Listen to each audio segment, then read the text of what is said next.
60 seconds about how I fixed the electricity on my bike.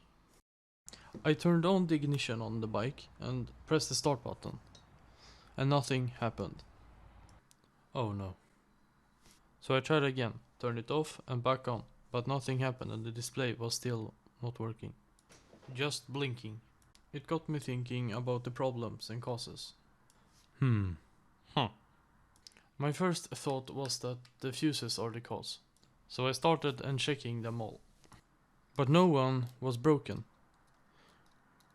And it got me thinking about BLDH past problems with his bike. That the connection with the ground cable was not so great. So I took off the cables and cleaned them and put them back. And it worked. It could be a coincidence, but it worked for me.